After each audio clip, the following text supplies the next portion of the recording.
Hello. In this program, we are going to find out the meaning of the word Buddha. Many of us have heard of Buddhism, and some of us study Buddhism, or even practice Buddhism. In previous programs, we learned that every being can become a Buddha, and there are infinite Buddhas in the universe. We also learned that the relationship between a Buddha and a Buddhist practitioner is a teacher-student relationship. So, to a practicing Buddhist, the purpose of studying and practicing Buddhism is to become a Buddha. Just like a student strives to become as good as their teachers. But what does Buddha mean? Before reading aloud a Buddhist sutra, say the Infinite Life Sutra, 无量寿经, a Buddhist practitioner would normally read aloud the verse, Taking Refuge in the Triple Jewels, 三皈依, or literally translated as returning to and relying on the Triple Jewels.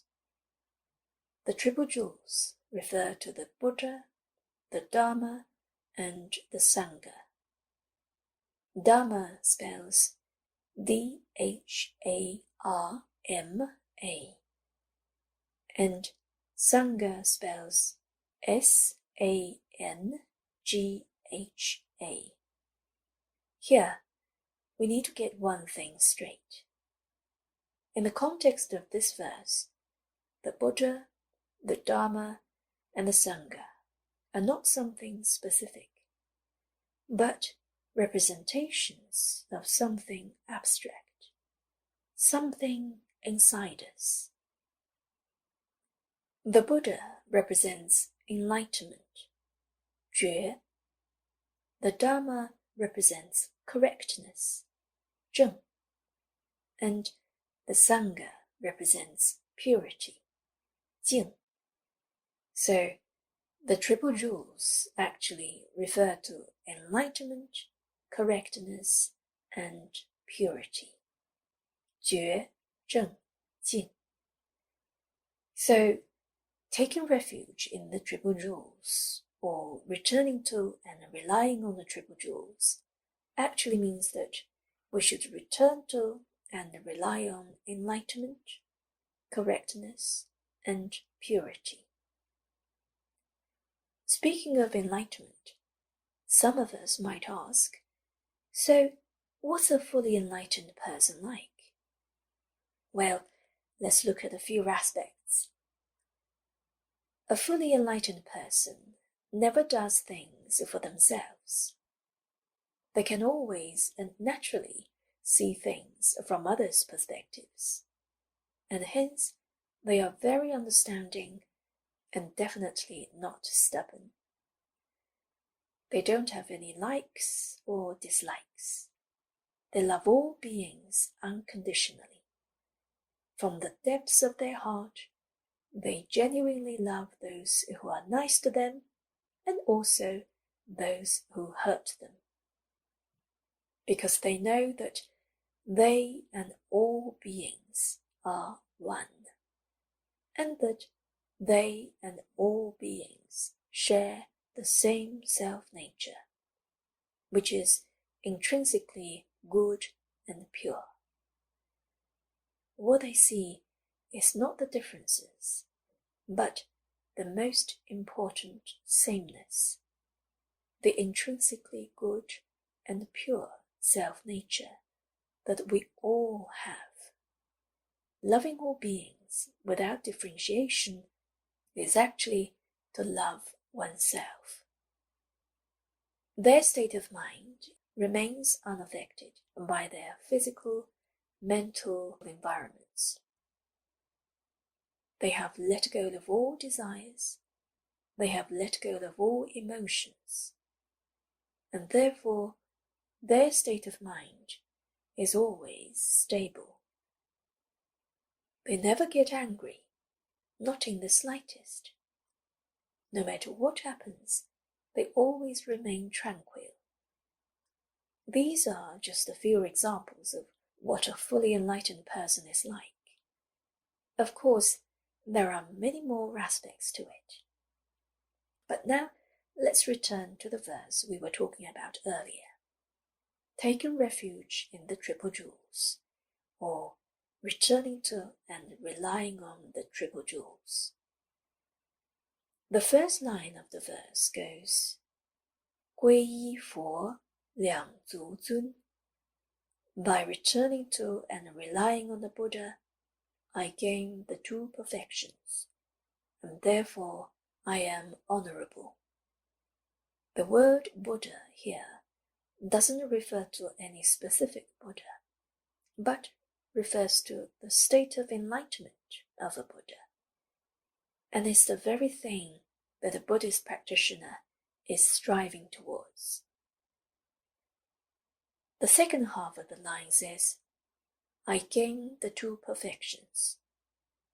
So, what does the two perfections refer to? It refers to be perfect in two things, and they are wisdom and good fortune. A Buddha is someone who has perfect wisdom and perfect good fortune. A Buddha is a fully enlightened person, and therefore has perfect wisdom. Do we want perfect wisdom and perfect good fortune? Perhaps all of us would say yes. Good fortune encompasses all sorts of things, such as good wealth, good health, good reputation, healthy long life, and peaceful and natural death. One thing we must know is that both perfect wisdom and perfect good fortune can only be found from within. We cannot find them from without.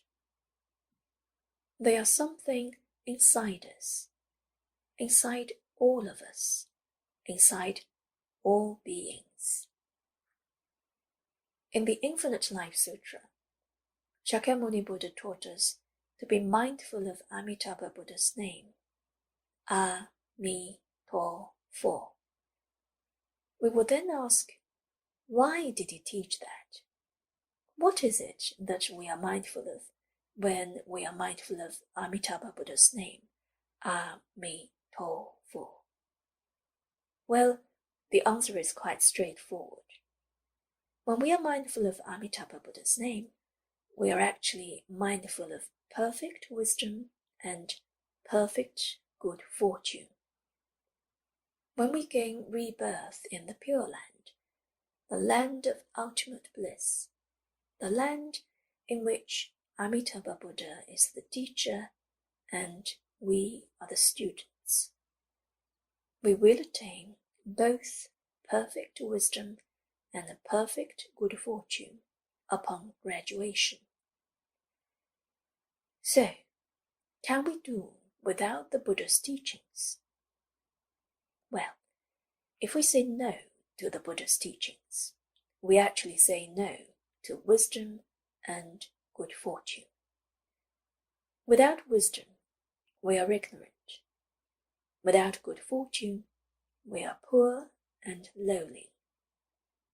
That's why, when we learn Buddhism, we must first clearly understand the meaning of the word Buddha. Then we'll gradually understand the incredible merit of Amitabha Buddha's name. We may well be mindful of the name Amitabha, but we don't necessarily understand it, so we might have doubts. When our doubts are completely cleared, when we are mindful of Amitabha Buddha's name with sincerity, reverence, determination, confidence, and a pure mind, and at the same time, if we can gradually let go of things in our minds as much as possible. The benefit we get from being mindful of Amitabha Buddha's name will be incredible, such as considerably improved mental and physical health.